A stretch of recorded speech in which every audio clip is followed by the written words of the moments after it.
शुरुआत जो है एक वीडियो से करेंगे। तैयार है वीडियो? ये वीडियो भारतीय जनता पार्टी के अध्यक्ष, दिल्ली के अध्यक्ष वीरेंद्र सचदेवा जी की है। इस वीडियो को मैं चाहता हूं एक बार आप देख लें।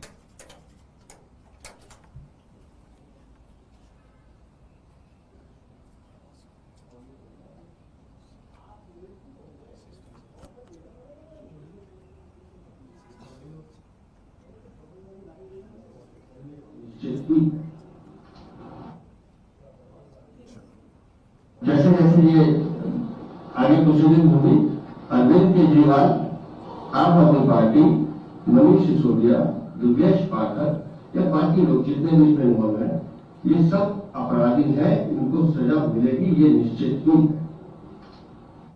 ठीक है, तो वीरेंद्र सचदेवा कह रहे हैं कि जैसे जैसे प्रोसीडिंग आगे बढ़ेगी, अरविंद केजरीवाल, मनीष सिसोदिया, दुर्गेश पाठक ये अपराधी हैं, इनको सजा निश्चित ही मिलेगी, इन्हें पता है। दूसरे एक इनके मंत्री हैं कपिल मिश्रा, इन्होंने कल ट्वीट किया, कई जगह इसके बारे में प्रश्न पूछे जा रहे थे। पिक्चर अभी बाकी है। जिस तरीके से दिल्ली के अध्यक्ष वीरेंद्र सचदेवा कह रहे हैं निश्चित ही सजा मिलेगी, कपिल मिश्रा भारतीय जनता पार्टी की सरकार के मंत्री हैं, वो कह रहे हैं पिक्चर अभी बाकी है।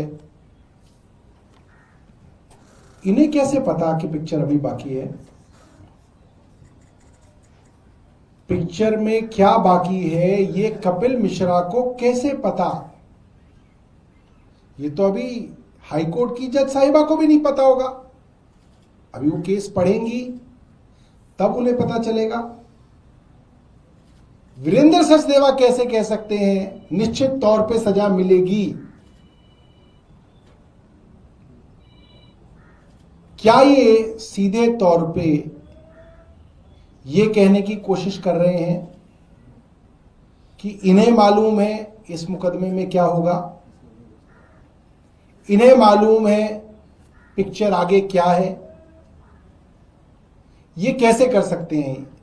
ये मामला तो हाईकोर्ट की न्यायाधीश स्वर्णकांता शर्मा जी के पास है। क्या ये कहना चाह रहे हैं कि हम जो फैसला चाहेंगे वो जस्टिस स्वर्णकांता से करा लेंगे?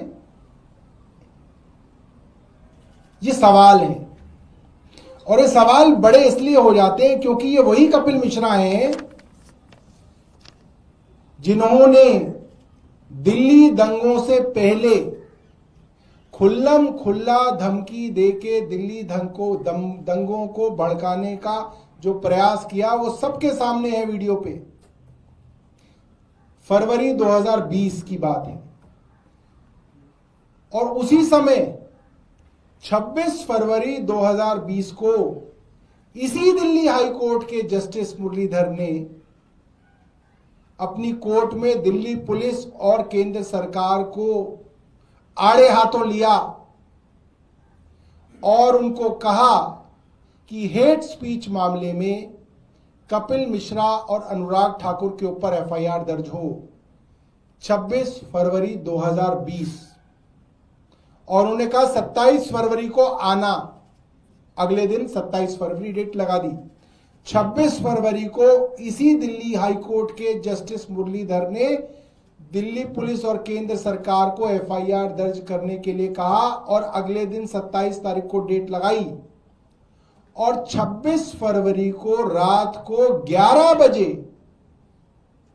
केंद्र सरकार के लॉ एंड जुडिशरी डिपार्टमेंट ने जस्टिस मुरलीधर की ट्रांसफर का नोटिफिकेशन निकाल दिया। रात को 11 बजे 11 बजे मंत्रियों के दफ्तर नहीं खोला करते, 6 बजे बाबू घर चले जाते हैं।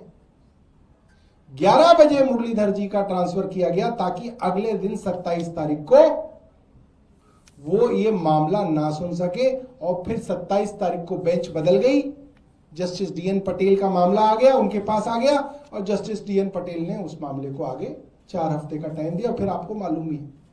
इसीलिए कपिल मिश्रा का यह कहना पिक्चर अभी बाकी है, ये कुछ सवालों को पैदा करता है कि क्या जस्टिस स्वर्ण कांता क्या करेंगी, इनको मालूम है, इनका क्या कुछ सवाल आते हैं। जस्टिस स्वर्ण कांता शर्मा का भारतीय जनता पार्टी से क्या रिश्ता है, इन लोगों को ही बताना चाहिए। और ये कैसे इस बात को कह सकते हैं, वीरेंद्र सचदेवा कह सकते हैं जस्टिस, और ये कपिल मिश्रा कह रहे हैं कि पिक्चर अभी बाकी है। तो मैं आप सबके सामने इन गंभीर सवालों को रख के जा रहा हूं। बहुत बहुत धन्यवाद।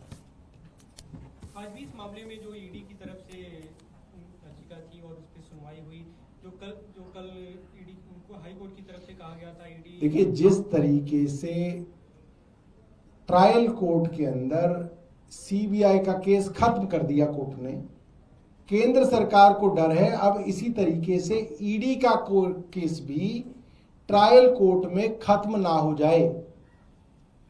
इसलिए अब सरकार नहीं चाहती, केंद्र सरकार नहीं चाहती, केंद्र सरकार हाई कोर्ट में जाके कह रही है साहब ईडी का केस मत सुनो, उसको रोक दो। कभी आपने सुना कि कोई केंद्र सरकार कह रही है कि ईडी का केस मत सुना जाए? तो कल केंद्र सरकार ने कहा कि साहब ईडी का केस ना सुना जाए, क्योंकि केंद्र को मालूम है जैसे सीबीआई का मामला झूठा था, ऐसे ही ईडी का मामला भी झूठा है, और वो भी इसी तरीके से हश्र ना हो, इसके डर से वो लोग कल कोर्ट में गए थे। और इसीलिए आज ईडी जो है कोर्ट में आई है, क्योंकि ईडी के विषय में भी ट्रायल कोर्ट ने काफी सारी टिप्पणियां की हैं जो ईडी के ऊपर बड़े सवाल खड़े करती है।